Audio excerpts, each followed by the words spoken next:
यह कहानी अब एक बड़े धमाके की तरफ बढ़ चुकी है, जहां एक गोली ने बदल दिया सब कुछ। जी हाँ दोस्तों, सीरियल जाने जाने हम मिलेंगे कि आने वाले एपिसोड में हमें देखने को मिलेगा ऐसा सीन जो हर किसी को दंग कर देगा। अब तक सबको यही लग रहा था कि राघव बस ड्रामा कर रहा है, लेकिन जो हुआ वो किसी ने सोचा भी नहीं था। रीत को लग चुकी है गोली और वो जमीन पर गिरकर बेहोश हो जाएगी।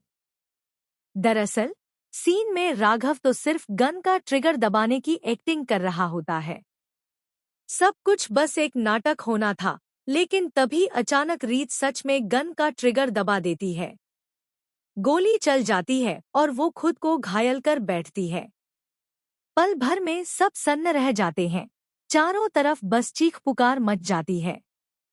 घर की दीवारें तक गूंज उठती हैं।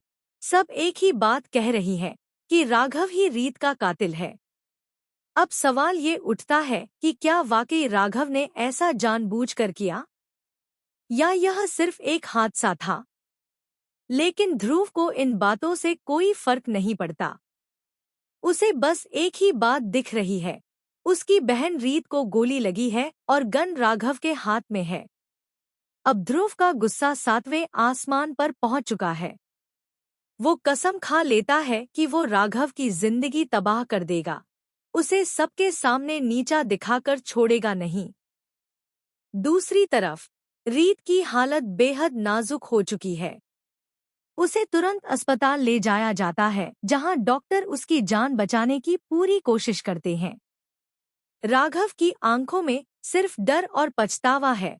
वो बार बार यही कह रहा है कि उसने तो बस एक्टिंग की थी, गोली गलती से चली।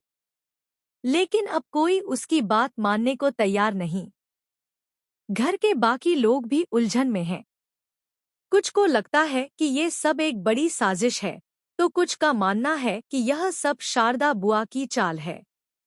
अब शारदा बुआ इस मौके का फायदा उठाने की पूरी कोशिश करेंगी।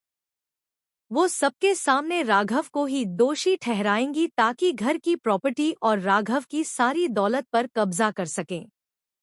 रीत की हालत खराब है। डॉक्टर कहते हैं कि अगले 24 घंटे उसके लिए बेहद नाजुक हैं। राघव उसके पास बैठा है, आंखों से आंसू थमने का नाम नहीं ले रहे।